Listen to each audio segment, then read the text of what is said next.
Meus queridos e amados irmãos, a paz do Senhor, temos aqui o privilégio de levar até você mais uma lição da nossa Escola Bíblica Dominical. Nessa oportunidade, estamos tratando a lição de número 7, que seria mencionada, seria ministrada no próximo dia 16 de maio, né? Próximo domingo, e ainda com a nossa condição de distanciamento social, ainda estamos nos limitando a levar até você as lições através desta videoaula. Espero que você goste, espero que você aprenda mais um pouco e também possa compartilhar essa nossa lição com outras pessoas, com os demais irmãos, para que possamos todos juntos aprender cada dia mais a palavra de Deus. Ok? Muito bem, nós vamos estudar nessa lição de número 7, o título da lição, ela nos traz o ministério de profeta. Nós vamos abrir um pouco mais esse tema no decorrer da lição, né? E vamos ver que às vezes nós estamos um pouco sujeitos ao nosso idioma, né? As palavras que nos são ofertadas para poder transmitir a mensagem. E na realidade o ministério de profeta, ele às vezes as pessoas acham que não existe mais o ministério, sim o dom da profecia. Mas nós vamos, no decorrer da lição, tentar deixar mais claro isso para os irmãos, para que não haja nenhuma dúvida a respeito desse título da nossa lição, que é o ministério de profeta. O texto áureo da nossa lição diz assim: e a uns pôs Deus na igreja, primeiramente apóstolos, em segundo lugar profetas, em terceiro doutores, depois milagres, depois dons de curar, socorros, governos, variedades de línguas. Está registrado em 1 Coríntios capítulo 12, verso de número 28. A verdade prática colocada pelo autor da nossa lição diz assim: o ministério de profeta é fundamental para a Igreja de Cristo nos dias atuais. Como nós já dissemos, vamos discorrer um pouco mais sobre o que é esse ministério de profeta, né? A leitura bíblica em classe, para que você possa tirar mais proveito ainda da lição, você pode conferir em sua casa tranquilamente aí, está registrado em 1 Coríntios, capítulo 12, do verso 27 até o 29, do qual, né, nós já falamos que o 28 é o texto áureo da nossa lição, e também Efésios, carta do apóstolo Paulo aos Efésios, capítulo 11, do verso 11 até o 13. Ok? Muito bem, nós temos 3 objetivos principais dessa lição, que é descrever a função do profeta no Antigo Testamento, explicar o ofício do profeta no Novo Testamento. Nós já vemos aqui uma outra palavra colocada no lugar de ministério, né, que é o ofício de profeta. Nós vamos tentar traduzir melhor isso para os irmãos, e esclarecer o verdadeiro profeta do falso profeta. Muito bem, nós temos colocado em nossa lição que o ministério de profeta é um dom de Deus para a igreja atual. Nós não somos como cessacionistas, né? Aqueles que acham que tudo cessou na era apostólica. Nós cremos e temos base bíblica, né? Informações bíblicas para isso, que a profecia é um dom de Deus para a igreja atual, para a atualidade. O profeta é chamado para falar segundo o coração de Deus. Ou seja, ele é um porta-voz, né? Nem sempre a mensagem do profeta, obviamente, é aceita. Mas isso desde o Antigo Testamento, né? Nós já vemos que muitos sofreram perseguições, até por profetizar, né? Principalmente quando profetizava contra alguma coisa que o rei estava esperando ouvir. O caso de Jeremias, por exemplo, foi lançado até no calabouço por isso, né? Mas vamos entender por que, então, ministério de profeta e dom de profecia.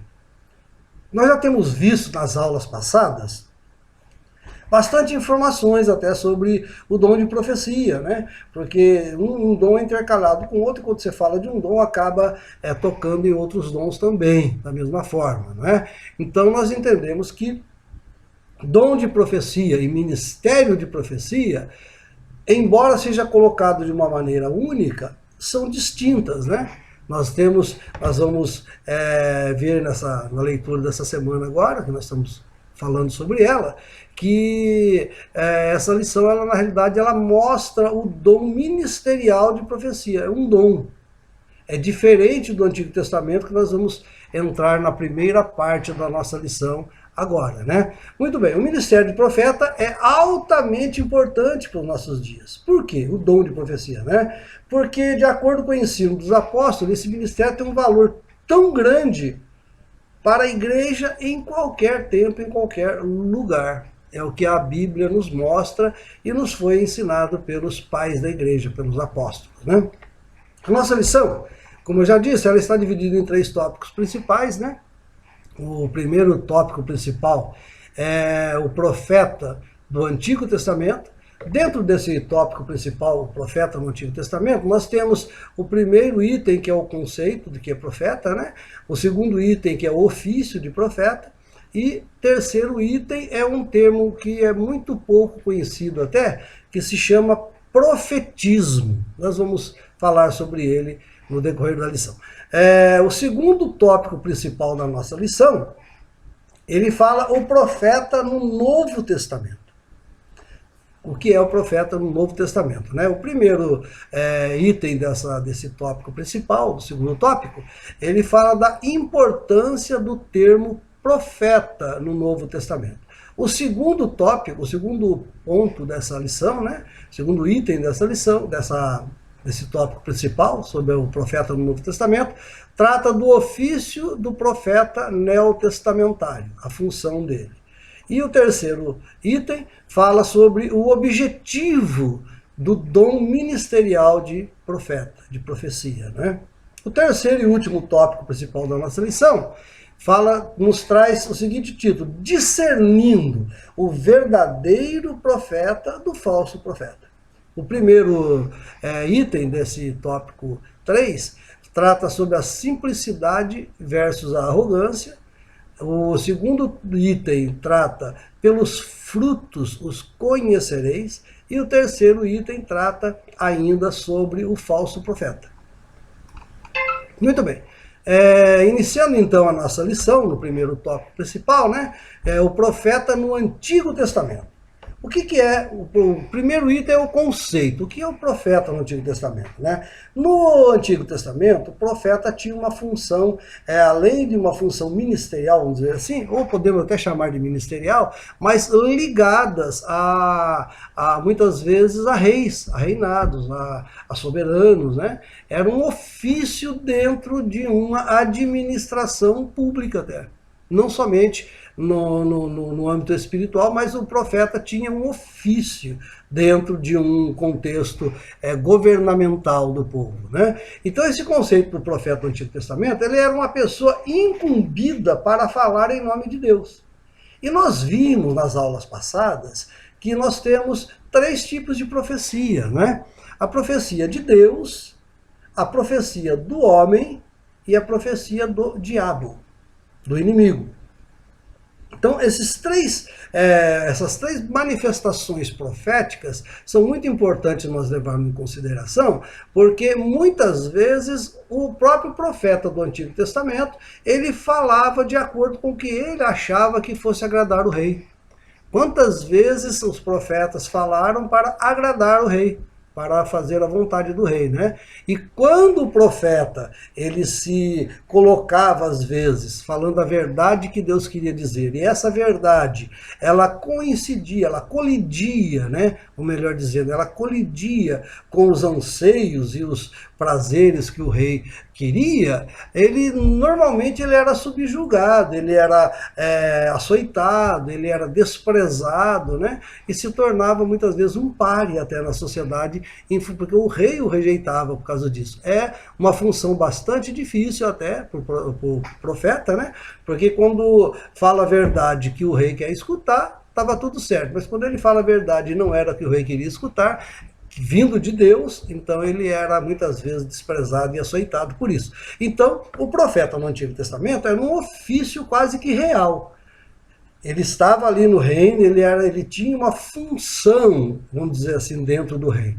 Daí essa dificuldade que nós temos muitas vezes de entender o que é dom de profecias e o que é ministério profético, né? Até porque a Bíblia Sagrada, vamos ler aqui, né? Ela nos diz, no capítulo 11 de São Mateus, no versículo número 13, próprio Jesus Cristo falando a respeito de João Batista, né? Ele estava falando a respeito de João Batista ali para os fariseus, para os legalistas da época, né? Ele dizia o seguinte, olha, porque todos os profetas e a lei profetizaram até João. O que nos dá a entender que após João Batista não existiu mais profeta. O que aqui está querendo nos colocar é que não existia o ofício de profeta, a função. Ou seja, é a palavra que nós temos uma certa dificuldade em função do idioma, né, em função da nossa fala, né, o ministério. Porque dentro dos dicionários, ministério, ministro, significa aquele que serve, aquele que trabalha, é um ofício, é como se fosse uma profissão. Né? Quando você olha, por exemplo, dentro da Bíblia, que ele mesmo deu um para pastores, né? Quando você fala em pastores, o pastor ele tem um ofício na igreja, ele tem uma função de fazer o quê? Conduzir o rebanho. O profeta, quando se coloca como ministério de profeta, ele teria que ter uma, digamos assim, para os irmãos entenderem, uma cadeira especial. Ali está o profeta. Qualquer coisa que eu for fazer, eu vou lá e consulto o profeta. Não. Esse ministério, esse ofício de profeta, ele não existe mais. O que existe é o dom de profecia. E nós já vimos em aulas passadas que a profecia nos dias atuais, ela é uma manifestação do Espírito Santo e ela é espontânea. Ou seja, ela traz consigo uma mensagem vinda de Deus de forma espontânea. E nós vamos ver lá mais no final, a respeito do falso profeta, uma das características mais marcantes que nós podemos definir do que seja um falso profeta é cada profecia ela tem que ter embasamento nas Escrituras, porque a verdadeira profecia que orienta, a verdadeira profecia que determina regras, a verdadeira profecia que determina doutrinas a ser seguidas, a verdadeira profecia que mostra o que é uma heresia e o que não é uma heresia é a Bíblia Sagrada. Por isso que o ofício de profeta, o ministério de profeta, foi colocado por Cristo aqui, né, em Mateus capítulo 11, verso 13, acabamos de ler. Aliás, essa colocação é uma colocação que estava havendo uma certa discrepância, porque lá em Malaquias capítulo 4, verso 5, né, o profeta já havia previsto que ele colocaria, ou seja, eis que eu vos envio o profeta Elias antes que venha o grande e terrível dia do Senhor. Ele estava querendo mostrar que João Batista, não é que é Elias que ressuscitou dos mortos e veio, mas era um tipo de profeta Elias que veio nos dias de Cristo para que anunciasse a chegada do reino de Deus na terra através de Cristo. Ok? Então, quando nós falamos que a lei e os profetas duraram até João, acabou-se aquele ofício. E esse ofício, ele pode ser muitas vezes conectado a palavra ofício com a palavra ministério. Por isso que é um pouco difícil da gente às vezes entender, né? Mas não tem dificuldade nenhuma. Nós partimos do conceito seguinte, a revista não é que a nossa lição esteja errado o título dela, né? O ministério de profeta, na realidade é um ministério, Deus que deu, né? Se Deus deu, ele tem uma função, se ele tem uma função, ele é um ministro de Deus, e se ele é um ministro de Deus, ele pode ser chamado de um participante do ministério atual da igreja. Mas não tem a função, não tem o ofício do Velho Testamento. Nós vamos ver um pouquinho mais na frente sobre isso aí, né? Quando Deus ele levantava um profeta no Antigo Testamento, ele designava o profeta, muitas vezes, para falar a toda a nação israelita. E muitas vezes, mesmo até as nações estrangeiras. Se você quiser conferir lá em Jeremias capítulo 1 e verso 5, você vai perceber que ali estava Jeremias falando aos israelitas e também às nações estranhas, né? No caso Babilônia. Então, Quando nós olhamos ao longo de toda a história do Velho Testamento, né, nós vemos que o Senhor ele sempre levantou homens e mulheres para profetizar em seu nome. E dentro da história bíblica, dentro da cronologia bíblica, nós podemos entender que Samuel ele foi o último dos juízes e o primeiro dos profetas. Ou seja, ele foi o homem de Deus que Deus usou para fazer uma transição histórica, né? Até então o povo de Israel vinha sob o governo de juízes, né? Samuel foi o último deles, e ali então inicia-se o governo baseado nos ensinamentos dos profetas. Né? E também nós temos os profetas, que no caso o próprio Samuel ele profetizou a nação de Israel, né? Pode conferir lá em 1 Samuel capítulo 3, verso 19 e 20. Também temos Elias, Eliseu, né? Confere lá em 1 Reis, capítulo 18, do verso 18 até o 46. 2 Reis também, capítulo 2, do verso 1 até o 25, você vai entender direitinho isso. Temos, por exemplo, uma mulher profetisa. Muitas vezes nós temos um certo preconceito de achar que mulher não pode profetizar. Pode sim, mesmo no Velho Testamento, Deus usava as mulheres. Nós vemos, por exemplo, Ulda, né? Está lá em 2 Reis, capítulo 22, do verso 14 até o 20. E outros, nós temos muitos outros profetas no Antigo Testamento que são até considerados como profetas literários. Por exemplo, profeta Isaías, profeta Jeremias, profeta Daniel, que deixaram escritos, legados, até mesmo porque, no caso de Jeremias, a Bíblia nos dá uma informação bastante interessante, que ele mesmo não escrevia, né? Quem escrevia era o escrivão dele, que chamava Baruque, né? Escrevia tudo aquilo que ele queria, que Deus queria mostrar para o povo, ele usava então o escriba para fazer as anotações das profecias que Deus havia outorgado a ele para ele passar ao povo. Tudo bem? O segundo tópico da nossa lição fala sobre o ofício do profeta no Velho Testamento. Então estamos dentro do Velho Testamento ainda. Através da inspiração divina que o profeta recebia, ele dava a revelação, ele revelava o oculto, ele anunciava, por exemplo, juízo sobre o povo, ele emitia conselhos e advertências divinas, é tudo que nós entendemos. Aliás, grande parte dos profetas, principalmente os literários, aí Jeremias e Daniel, né, ele sempre traz a profecia dele sempre inicia mostrando ao povo onde que o povo estava errando, né? Mostrava todos os erros do povo, é o que muitas vezes incomodavam os soberanos da época, os reis da época, porque normalmente atingia a ferida dos reis, né, a ferida moral dos reis, então eles ficavam revoltados com isso. E depois, então, eles passavam, normalmente são divididos em 3 tópicos principais, né, os profetas literários. Eles anunciavam o erro, mostravam tudo que estava sendo feito de errado. Na segunda parte, normalmente, os profetas mostravam quais seriam os juízos de Deus, quais seriam as consequências que eles sofreriam em função dos erros que eles estavam cometendo.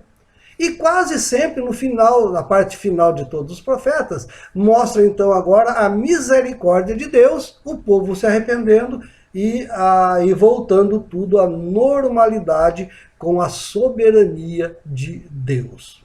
Ok? Meus queridos irmãos, então, nós temos essas definições, né, a respeito do que é o conceito de profeta e o ofício de profeta do Velho Testamento. O profetismo é o terceiro item desse primeiro tópico.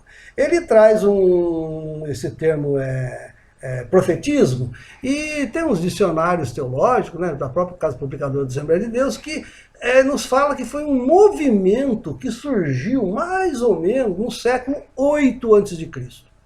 Ou seja, 800 a 900 anos antes de Cristo, surgiu esse termo aí, tanto em Israel quanto em Judá. O objetivo desse movimento era restaurar o monoteísmo hebreu. O povo hebreu já havia passado por diversos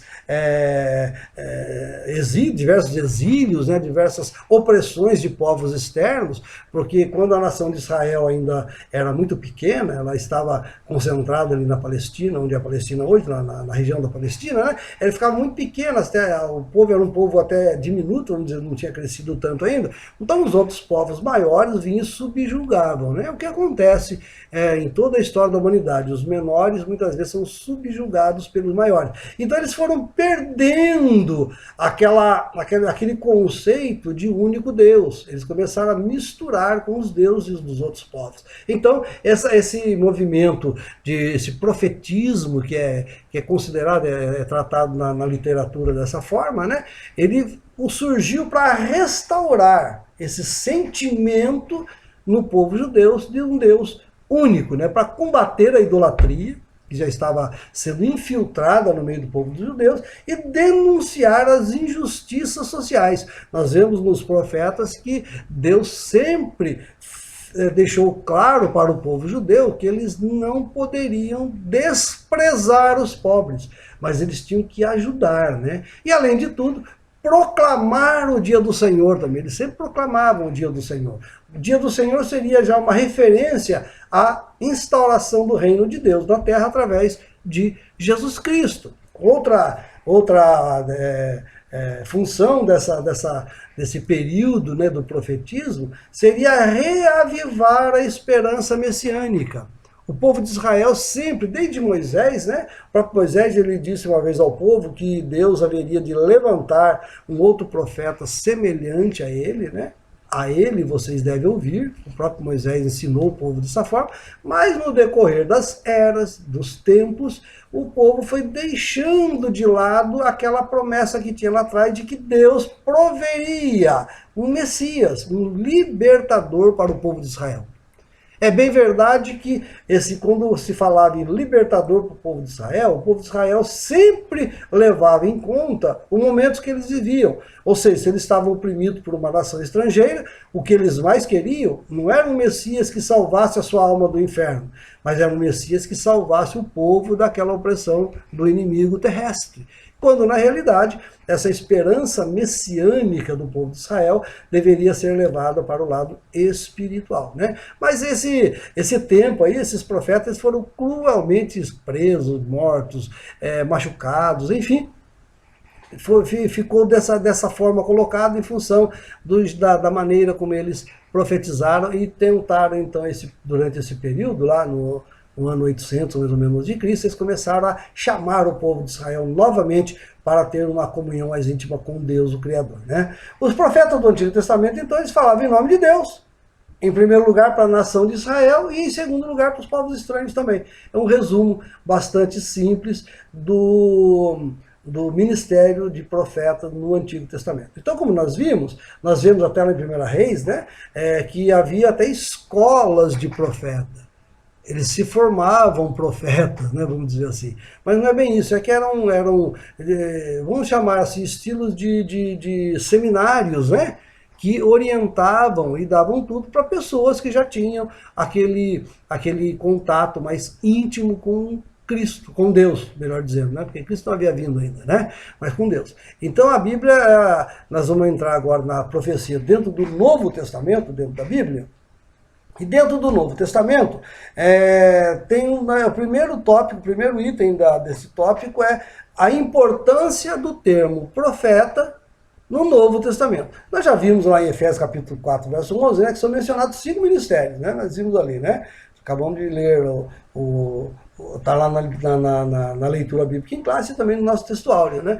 Então, esses 5 ministérios, eles tinham um papel muito fundamental dentro da igreja. Quando você olha na liderança da igreja apostólica, né, é colocado que a igreja, a coluna que sustentava aquele movimento que começaram a surgir, né, que lá em Antioquia começou a ser chamado de cristãos. Até então eles não tinham essa denominação de cristão, mas o embasamento, as colunas eram colocadas sobre esses 5 tipos de ministérios que tinha dentro da igreja da antiguidade, da primitiva, né? A igreja que iniciou com os apóstolos. E dentro desses ministérios era levantado o ministério de profeta, que na realidade era um o dom de profecia. Eram pessoas especiais para Deus, pessoas escolhidas por Deus que tinham o dom de profecia, que no caso de alguma orientação eles orientavam, levando em conta que na era apostólica estavam sendo definidas, embora já houvesse a lei, mas a lei durou até João, que nós acabamos de ler em Mateus capítulo 11 e o verso 13, né? E que a lei durou até João e os profetas também. Então nós vamos ver ali que dali para frente a igreja ela toma uma nova dinâmica. Não é mais como no Velho Testamento, que estava restrito ao povo judeu ou a união com Deus. A comunhão com Deus era restrita ao povo judeu, porque foi o povo que Deus escolheu para que colocasse Cristo aqui na terra e salvasse toda a humanidade. Aí você pergunta, por que escolheram os judeus? Eles eram melhor do que os outros? Não, simplesmente porque Deus escolheu os judeus. Se ele escolheu os judeus, significa que ele simplesmente não escolheu os outros povos, ele escolheu os judeus. Se tivesse escolhido outro povo, seria outro povo o incumbido de trazer, através dele, o Messias para a Terra, né? No caso, Jesus Cristo. Mas muito bem. Então, lá na Igreja Antiga, na liderança da Igreja Antiga, apóstolo, então nós tínhamos lá, apóstolo, profeta, evangelista, pastor e doutor. E é interessante notar que tanto em 1 Coríntios quanto em Efésios, o profeta ele é colocado em segundo lugar. Né? Sempre tem o apóstolo e depois o profeta. Ou seja, o apóstolo era aquele que definia, era escolhido por Deus, era estudar, ele estudava, ele conhecia a lei, e ele conhecia os ensinamentos de Cristo, porque havia andado com Cristo e vivido com Cristo. Eles receberam os ensinos diretamente de Cristo. Né? No caso do apóstolo Paulo, você vai me questionar, mas ele também, ele mesmo se considera um abortivo, né? Ele veio assim como se fosse depois, né, depois que Cristo foi assunto aos céus, mas ele teve um contato com Cristo na estrada de Damasco, ele mesmo fala sobre isso. Né? Então, o profeta, o apóstolo estava em primeiro lugar porque ele era a base fundamental, basilar, para que ele pudesse definir as bases doutrinárias para aquela igreja que estava nascendo, que era a igreja cristã, a igreja baseada nos ensinos de Cristo, né? Então, o próprio apóstolo Paulo, mesmo depois que ele teve um encontro com Cristo na estrada de Damasco, ele passou grande parte da sua vida, um grande tempo, cerca de 3 anos mais ou menos, simplesmente fora dos holofotes, vamos dizer assim. Ele estava ali estudando, aprendendo com os demais apóstolos, aprendendo com os mestres da época, né, para depois então ele exercer aquele ministério apostólico que seria definidor de toda a doutrina básica do cristianismo. Né? A Bíblia afirma que os concidadãos dos santos da família de Deus estão edificados sobre o fundamento dos apóstolos e profetas.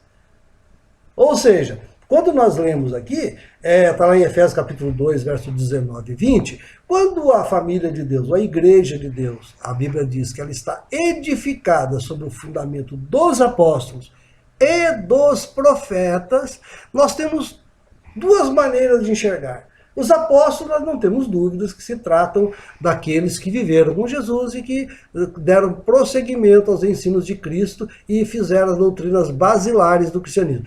Quando ele fala dos profetas, você pode pensar nos profetas da época dos apóstolos, que lá em Jerusalém, por exemplo, chegou vários, quando ele estava em Antioquia, né, vamos dizer, melhor dizendo, ele estava lá em Antioquia, eles chegaram, vieram alguns profetas de Jerusalém para Antioquia para auxiliar os apóstolos.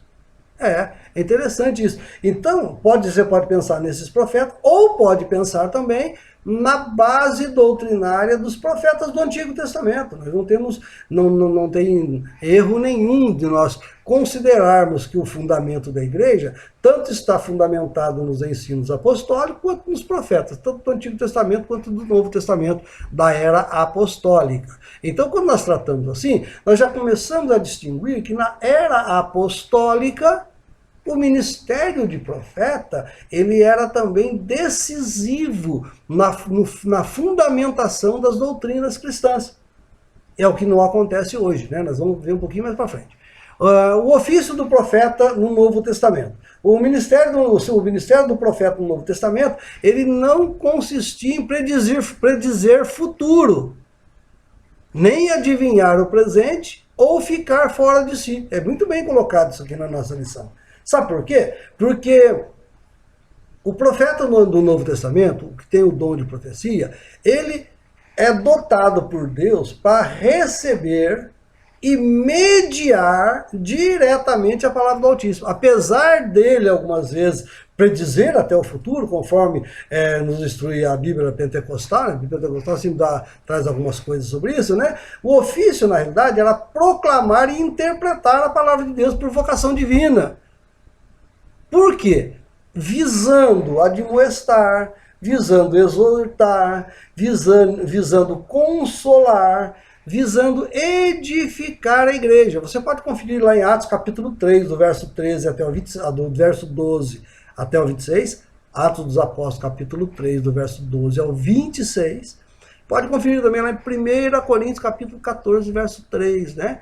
Era um dever do portador do dom de profecia, para a gente não confundir com o ministério de profeta, que nós acabamos de dizer que encerrou com João, que não deixa de ser um ministério, porque a palavra serve para as duas colocações, embora no palavreado mais coloquial denota aquele que traz algum fundamento, ele tem um ofício definido, que tudo que for fazer tem que passar por ele. Não é bem assim, né? Nós estamos acabando de passar para vocês aqui. Então, por vocação divina, eles faziam essas exortações, admoestação, ensino, consolação e edificação da igreja. E o mais importante,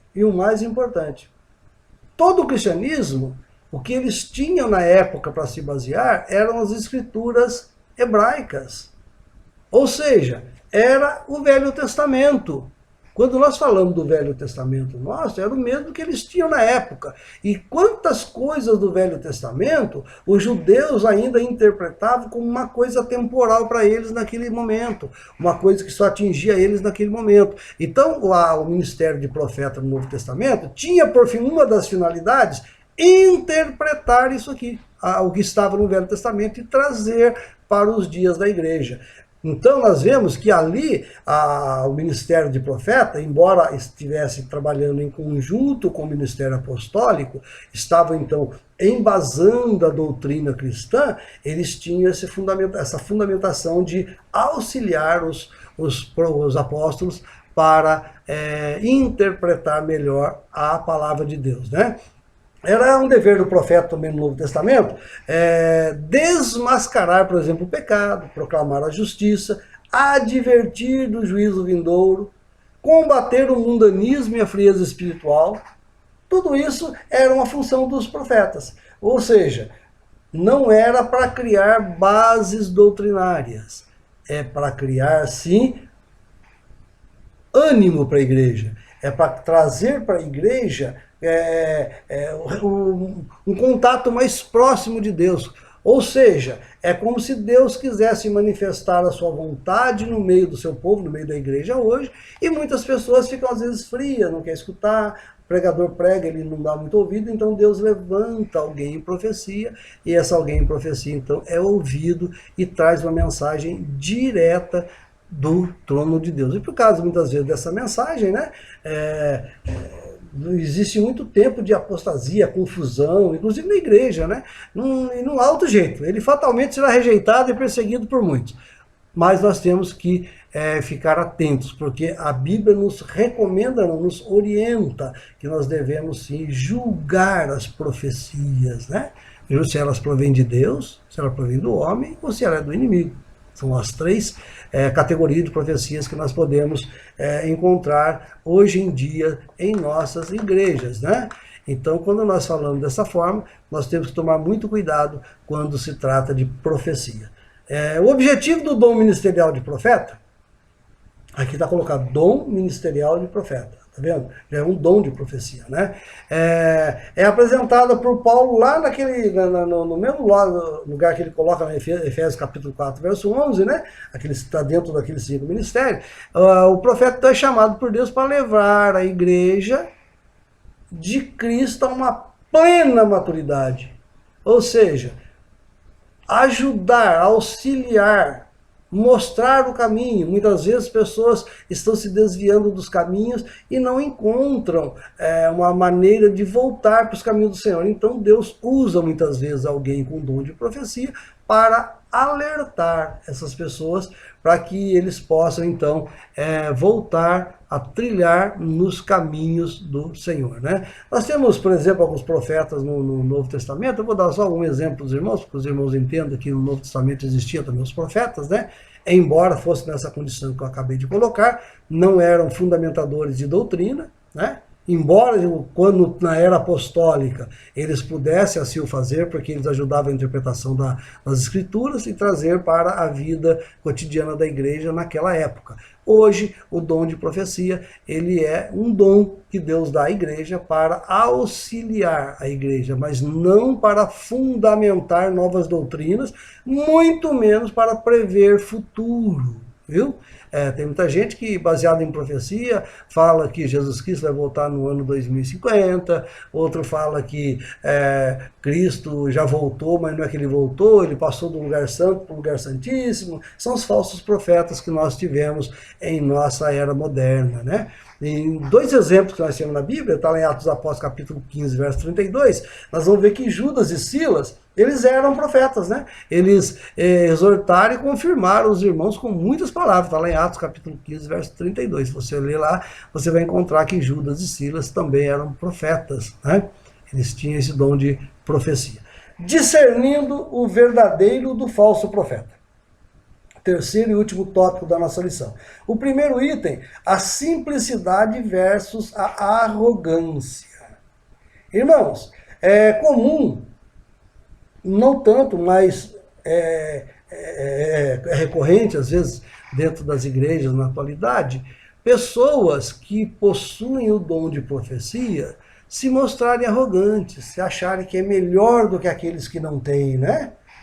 Porque o apóstolo Paulo disse que procurai com os eles melhores dons, de preferência de profetizar. Porque quem fala em língua estranha, ele fixa a si mesmo. Quem fala em profecia, ele fica à igreja. Então parece que o dom de profecia ele é um pouco superior. Então quando a pessoa que tem esse dom, dado graciosamente por Deus, ele passa a usar esse dom com arrogância, achando que ele é melhor do que os outros, porque Deus fala com ele e revela as coisas para ele, e ajuda a exortar a igreja, ajuda a manter a igreja num equilíbrio espiritual, né, vamos chamar assim, ele começa a ter arrogância. E quando a arrogância entra no coração de certas pessoas com esse dom, acaba desviando do principal objetivo que Deus queria através dele.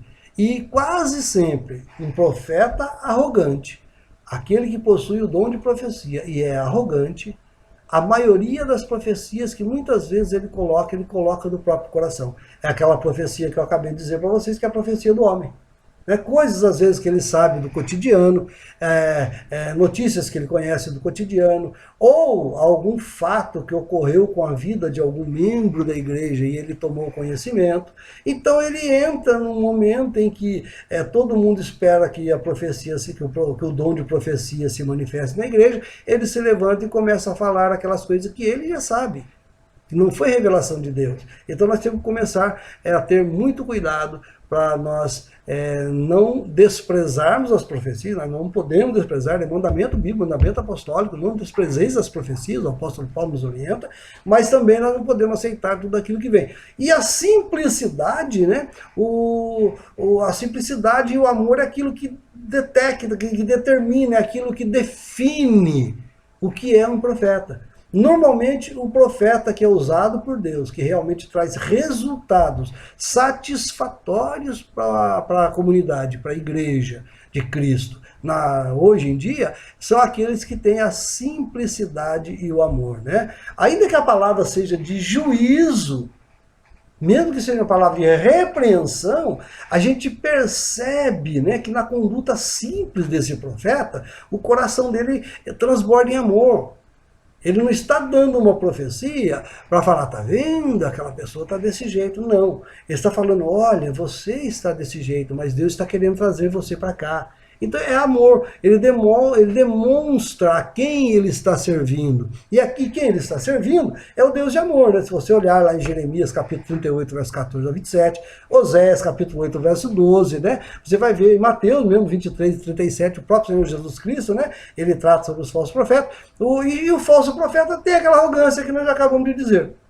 Embora ele muitas vezes tenha começado realmente com toda simplicidade e tem o dom realmente de profecia, Deus realmente fala com ele, mas ele se deixa levar pela arrogância e isso faz com que ele acabe se tornando, eu não diria um falso profeta, mas um profeta que pode estar falando da sua própria vontade e não deixa de ser um falso profeta, né? Porque o verdadeiro profeta é aquele que traz as palavras de Deus, né? Vamos lembrar, por exemplo, né, de Ananias, né? Profeta mentiroso que enfrentou Jeremias, né? No capítulo 28, verso 10 a 12 de Jeremias, você pode conferir lá, que Ananias, ele era mentiroso, ele queria trazer uma mensagem, Jeremias trouxe outra, então acabou havendo um conflito entre Jeremias e Ananias. Confere lá em Jeremias 28, capítulo 28, verso 10 até o 12, você vai ver, né? E uma outra maneira de você identificar, pelos frutos o conhecereis. Não precisa nem discorrer muito sobre isso, né? O próprio Jesus Cristo advertiu os discípulos, né, acerca da precaução com os falsos profetas. Como vamos conhecê-lo? Jesus disse o seguinte, olha, pelos seus frutos. Lê lá em Mateus capítulo 7, verso 15 até o 20, você vai ver Jesus Cristo nos orientando, porque o resultado da profecia tem que ser uma melhora de relacionamento entre igreja, entre povo de Deus e Deus. Se o fruto, se a profecia não está trazendo, se ele diz que faz e não faz e não acontece, se ele diz que vai trazer juízo e não traz, se ele diz que vai vir bênção e não vem, você vai ver que pelo fruto a gente conhece, né? Então, pelos frutos a gente conhece o falso profeta também, né? Ainda sobre o falso profeta, o item 3 do tópico 2, 3, melhor dizendo, né? Apesar do falso profeta ser arrogante e iníquo, ele fala com grande eloquência, isso que é o problema. Mas isto, será que é suficiente para que nós consideremos verdadeiro só porque ele traz com eloquência? A eloquência, às vezes, nos convence de certas coisas. Mas nós temos que agora buscar, então, nós já falamos sobre isso em outras aulas passadas, o dom de discernimento. Por quê? Porque não é porque veio com tanta palavra de autoridade, com tanta firmeza de voz, com tanta eloquência mesmo, né, que nós vamos, é de Deus porque está falando desse jeito. Não. Eu já participei de trabalhos, e teve uma época, eu não vou nem citar o nome de ninguém, porque são questões éticas, né, pastorais, mas teve um determinado pregador que esteve na cidade há muitos e muitos anos atrás, e no decorrer da mensagem ele começou a trazer algumas profecias, e eu fiquei analisando um pouco as profecias e percebi que tinha algo de arrogância naquela profecia dele.